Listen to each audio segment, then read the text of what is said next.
Ce soir, je voudrais vous parler des défis du héros. Une chose est de vouloir être un héros. Une autre est de savoir ce qui nous attend.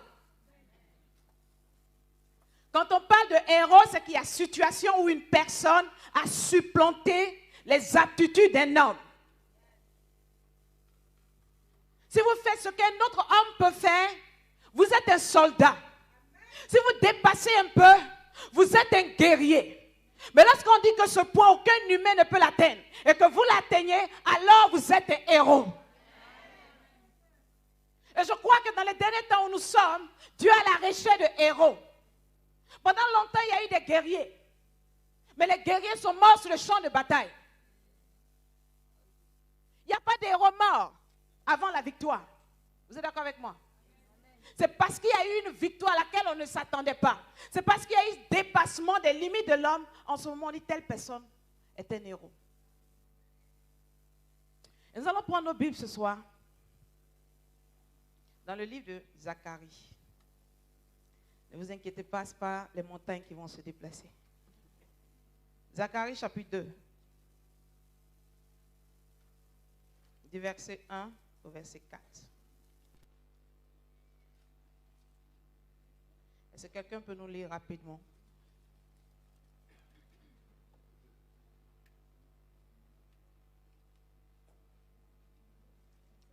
Est-ce que quelqu'un peut nous lire rapidement, s'il vous plaît?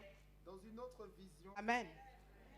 Je levai les yeux et j'eus la vision que voici. 4 cornes. Je dis à l'ange qui parlait avec moi, celles-là, que sont-elles? Il me dit, ce sont les cornes qui ont dispersé Juda, Israël et Jérusalem. L'Éternel me fit voir 4 forgerons. Je dis, que viennent-ils faire? Il répondit en ces mots. Voilà les cornes qui ont dispersé Juda à un tel point que nul ne lève la tête. Et ces forgerons sont venus pour les troubler, les abattre, pour abattre les cornes des nations qui ont levé la corne contre le pays de Juda, afin d'en disperser les habitants. La Bible nous parle d'une vision. Et dans la première image de cette vision, on voit 4 cornes. Dites avec moi 4 cornes. 4 cornes qui sont venues et qui ont dispersé le peuple de Dieu. Et la Bible dit que le peuple était tellement dispersé. La situation était tellement grave que personne ne pouvait lever la tête. Et suite à cette première image, une deuxième image arrive. Et dans cette deuxième image, on voit 4 forgerons. Dites avec moi 4 forgerons. Qui arrivent. Et l'homme de Dieu qui reçoit la vision pose la question à l'ange. Que viennent-ils faire? La première fois, il a demandé que sont-ils? Amen. Quand on lui a dit ce que représentaient ces cornes et qu'il a vu 4 forgerons, sa question a changé. Vous êtes d'accord avec moi? Que viennent-ils faire dans un tel contexte, dans une telle situation? Que viennent faire des forgerons? Amen. Et la Bible dit, l'ange de Dieu a répondu en disant, ces forgerons sont venus troubler les cornes. Dis avec moi, troubler. Ces forgerons sont venus troubler les cornes et réunifier Israël. Et ce soir, la situation de l'Église est la situation qu'ont causé les cornes. La Bible parle de 4 cornes qui ont divisé Israël. La Bible parle de 4 cornes qui ont emmené Israël à se disperser. Et les hommes sont en train de marcher. Les hommes sont en train d'avancer, mais ils ne sont plus sur leur territoire. Ils sont certes en mouvement, mais ils ne sont plus sur la terre d'Israël. Et voilà la situation dans l'Église aujourd'hui. L'ennemi a déchaîné des cornes. Pendant longtemps, on a cru que le diable allait envoyer des guerriers. Le peuple était prêt à se battre. On a cru que le diable allait envoyer des Goliaths. Le peuple était prêt à se battre. Mais cette fois-ci, le diable envoie des cornes. Et regardez dans l'Ancien Testament, les cornes étaient utilisées pour annoncer, pour émettre des sons. Un son simplement a suffi pour disperser le peuple de Dieu. Dis avec moi, le diable a changé de stratégie. Et voilà la stratégie qu'il est en train d'utiliser aujourd'hui. Le diable a commencé à glisser des conceptions dans l'église. Il a commencé à émettre des sons dans l'église. Et l'église est dispersée. Les bergers ont pris des chemins et le peuple les accompagne dans ce chemin.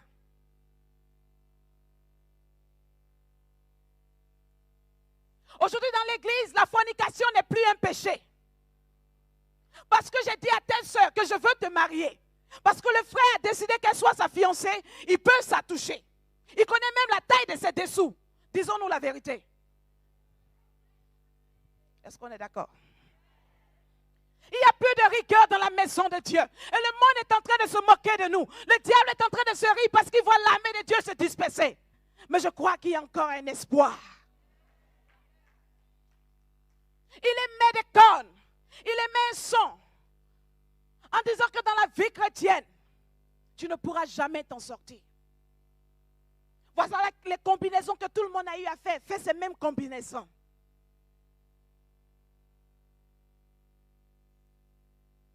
Aujourd'hui dans l'église, il n'y a plus de rigueur. Quand les hommes de Dieu prêchent, on commence à comparer prédication et prédication. On n'écoute plus la qualité. On regarde la forme. Église de Dieu, le diable n'est pas venu jouer avec nous. Regardez une chose, quand il est venu sur Israël, il n'est pas venu tuer Israël, mais il est venu disperser Israël. Laissez-moi vous dire, une armée qui est dispersée est une armée affaiblie, est une armée morte. Une église qui est dispersée spirituellement est morte. Satan ne veut pas que tu rétrogrades. Non. Si tu crois que son objectif c'est faux, Satan veut que tu perdes ton temps, que tu tournes en rond, que tu ne saches pas où tu vas. Et à cause de tes blocages, les autres ne peuvent pas venir dans la maison de Dieu. Parce que toi tu chantes, toi tu es toujours dans l'église, tu donnes ta dîme, ta vie n'a pas changé. La païenne ne viendra jamais. Est-ce qu'on se comprend? Le diable ne veut pas tuer Israël. Les 4 cornes ne sont pas venus tuer Israël. Les 4 cornes sont venus disperser Israël. Dans les derniers temps, Dieu a établi son armée. Mais le diable n'est pas un fou. Satan anticipe sur le temps. Quand Jésus-Christ est né, Satan a pris le temps de commencer déjà à se préparer. Mais l'église attend que les faits arrivent avant de se préparer. Quelles sont les femmes qui ont déjà accouché? Quelles sont les femmes qui ont déjà accouché? Dites-moi, c'est le jour où le bébé est né que vous êtes allé payer le trousseau? Vous préparez la chambre. Vous préparez tout ce dont l'enfant aura besoin. Et lorsque l'enfant arrive, il ne manque de rien. Il a les vêtements pour résister au froid. Mais malheureusement, dans la maison de Dieu, l'église ne se prépare pas à recevoir les bénédictions. Beaucoup sont venus à ce séminaire sans avoir même pris du temps devant Dieu. Pour dire à Dieu, Seigneur, je pars. Que ce que je reçoive soit un stimulus pour ma vie chrétienne. On vient assister à un séminaire de plus et on est étonné que les sorciers nous poursuivent. Après 17 ans dans la vie chrétienne, les cafards te poursuivent encore. Il est mieux de rétrograder, frère. Est-ce que quelqu'un est d'accord avec moi ce soir? Groupe musical, est-ce que quelqu'un est d'accord avec moi? Après 17 années, après avoir investi dans la maison de Dieu, les cafards te poursuivent encore, frère. Satan, même pour t'attaquer, ne te respecte même pas. Et le diable aujourd'hui a commencé à le faire. Beaucoup de chrétiens sont dans la maison de Dieu, ne savent pas où ils vont. Elle sait qu'elle est prophétesse. Elle sait qu'elle est appelée de la part de Dieu. Elle sait qu'il y a l'onction de Dieu en elle. Par où commencer? Et les années ne font que passer. Si tu n'es pas productif, tu n'es pas une menace pour Satan. Et c'est pourquoi depuis tu n'as pas encore rétrogradé. Il ne te fera pas rétrograder. Parce que si tu quittes cette chaise, la salle sera vide. Et l'homme de Dieu ira moissonner des païens. Autant t'occuper là.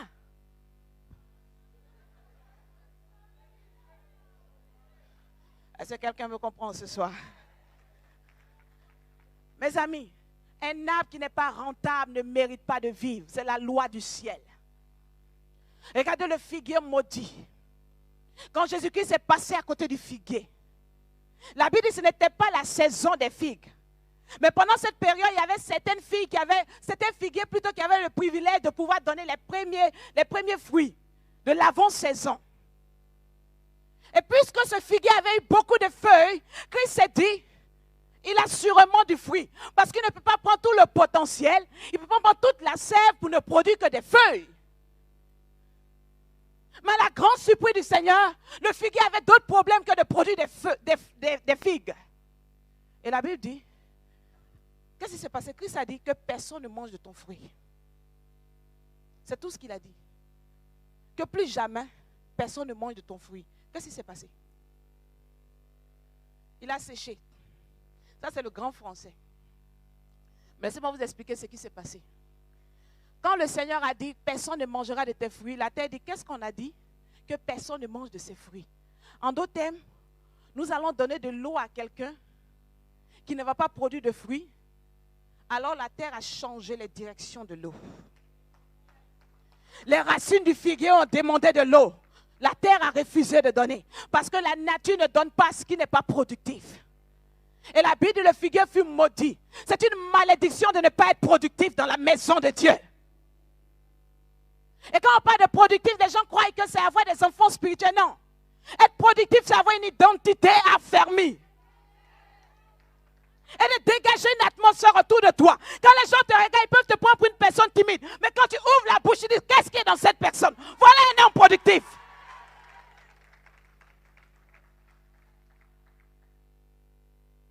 Est-ce que quelqu'un me comprend ce soir? Et le Seigneur me disait ce matin, voilà les 4 cornes que le diable a envoyées. Regardez, il n'a pas envoyé n'importe quel nombre de cornes. Il a envoyé 4. Parce qu'il y a 4 points cardinaux.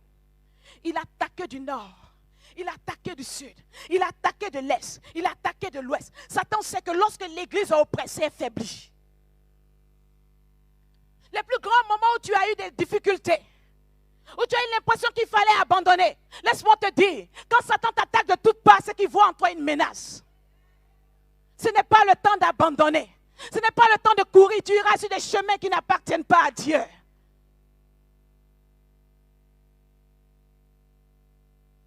Et aujourd'hui, dans l'église, regardez, dans ce monde, qui considère l'église?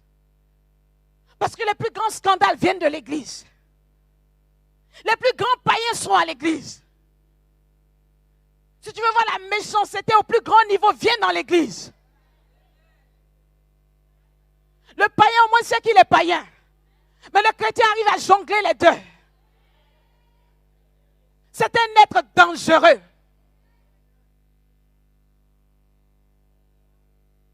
Et aujourd'hui, le diable a oppressé l'église de 4 cornes. Et la première corne, c'est l'argent. L'argent a affaibli l'église. L'argent a dispersé l'église. L'église a commencé à vendre ses talents. L'église a commencé à trop calculer. Laissez-moi vous dire, quand on calcule trop, on n'est plus dans le calcul du Seigneur. Jésus savait que les âmes étaient en train de le suivre. Il savait que la nuit était en train d'approcher. Et qu'il n'avait rien pour les nourrir, mais il n'avait pas peur, il ne calculait pas. Parce qu'il sait que le ciel prend toujours soin de ce qu'il produit. Et l'argent aujourd'hui a détruit l'église. Homme de Dieu, femme de Dieu. Nous avons commencé à détruire le potentiel qui est en nous. Nos ambitions sont pour l'argent. Nos calculs sont autour de l'argent. Et cette corne a commencé à disperser la maison de Dieu. Église, je veux te dire que le Dieu que tu adores est le Dieu qui a créé l'or et l'argent et cela lui appartient. Église, ne te falsifie pas à cause de l'argent. Servant de Dieu, prophétaire du Seigneur, évangéliste de Dieu. Jamais ne brade ton potentiel pour des miettes. Judas a vendu Jésus, il n'a pas eu le temps de manger cet argent. Toutes les âmes sont égales. À cause de l'argent, aujourd'hui, l'évangile est corrompu. Cette corne est en train de disperser. Et vous voyez, les hommes bougent. On continue à faire des programmes. L'église est ouverte. L'homme de Dieu s'est dit, oh, tout va bien. Mais les âmes ont quitté le territoire de l'alliance. Est-ce que vous me comprenez? Ce n'est pas parce que tu es en mouvement que tu vas dans la bonne direction. Bouger ne veut pas dire qu'on va dans la bonne direction.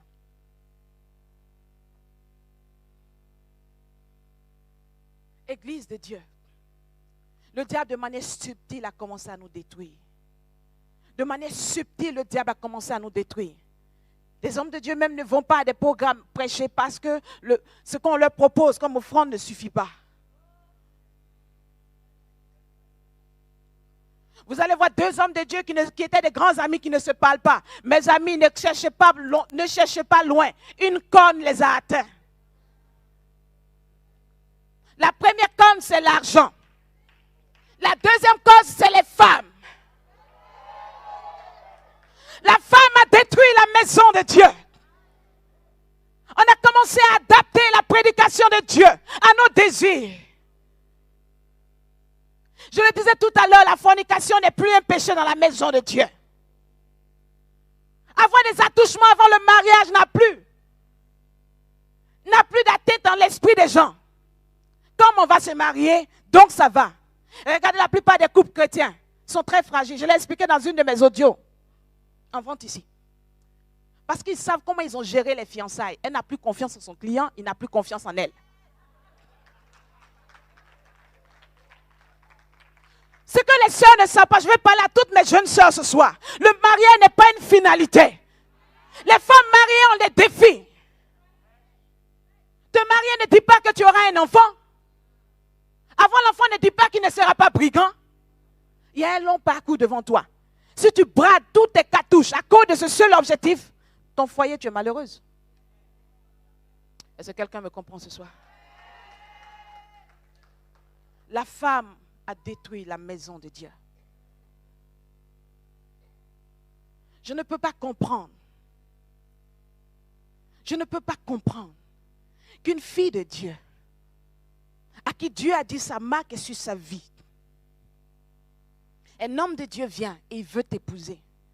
On est tellement prise par le syndrome de la première dame, parce qu'on est l'élu, tout le monde convoite le frère, c'est moi qui l'ai choisi. Pour le garder, on est prêt à tous les sacrifices. Ce que vous ne savez pas, les hommes ne sont pas... Ça fonctionne ici. Il est appelé par Dieu. Il t'a dit qu'il voulait t'épouser. Le pasteur que tu as appelé ton papa spirituel que tu respectes.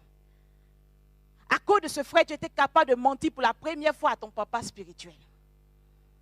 Tu étais capable de mentir au pasteur. Jusqu'à ce que ça arrange le frère, tout va bien. Il voit l'amour que tu as pour lui. Mais le jour où il veut se stabiliser avec une sœur, qu'est-ce qu'il dit dans sa tête? Si moi qui suis serviteur de Dieu, qui ai de grands défis devant moi, je dois me marier, avoir une femme qui me soutient. Est-ce que ce n'est pas risqué de prendre une femme qui est capable de mentir à Dieu et aux hommes?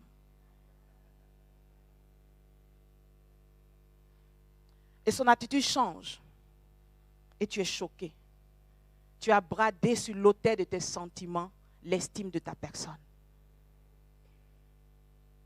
Et je vais dire à tous les frères, à toutes les sœurs, mes amis, le fait que Dieu nous appelle ne garantit pas qu'on ne peut pas échouer. Aujourd'hui, le mot échec a disparu de l'église de Dieu. Parce qu'on continue à manifester l'onction, on croit que Dieu est encore là. Dieu respecte son alliance. Mais mon ami, tu es en mouvement loin de la terre de l'alliance.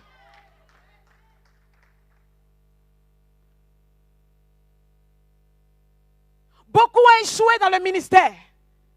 Regarde les paroles que Dieu t'a dites. Il y a 3 ans, pendant que tu étais dans la présence de Dieu, quand il t'a appelé, il a prononcé des choses fortes. Depuis 3 ans, elles ne se sont pas accomplies. Pose-toi des questions.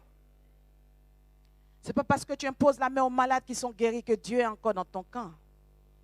Dieu respecte son alliance. Retourne à la base. Beaucoup ont échoué. Regardez dans la vallée d'Ézéchiel. Les soldats sont morts dans la vallée. C'était une armée. C'était une armée qui était en mouvement. Elle était dans une vallée entre 2 montagnes. Cette armée avait quitté la première montagne du monde. Mais cette armée n'était pas arrivée à la 2e montagne de l'accomplissement de leur appel. Si tu ne prends pas au sérieux ta personne, tu vas mourir dans la vallée.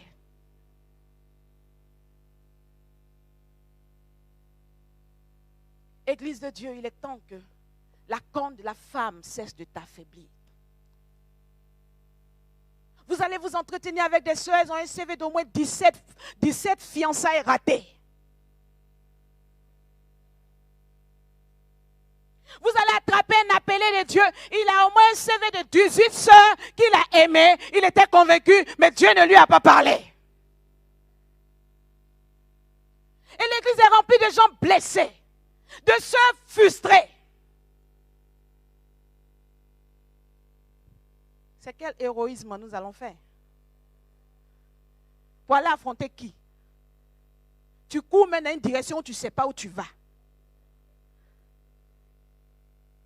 Est-ce qu'on se comprend? Satan n'a pas besoin de te tuer. Satan sait que l'alliance de Dieu sur ta vie ne peut pas te tuer. Il sait qu'à cause de cette alliance, tu ne mourras pas, mais il te fera perdre en temps. Regarde les paroles que le Seigneur a eu à te dire. Regarde tout le dépôt qui est dans ta vie. Et regarde les cornes qui ont commencé à t'atteindre.